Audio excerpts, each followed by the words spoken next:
We have our technique to hold it. So what we do is we have a kind of instrument.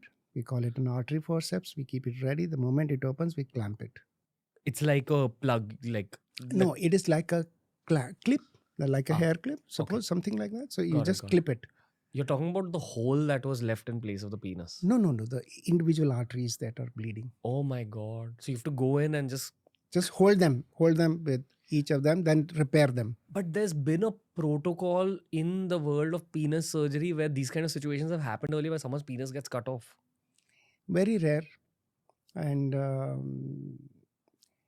there was one report from Australia where it was reported that this has been, but then later on, in those days we didn't have the computers, we didn't have those so many web internet to search, and I also moved on into more cases.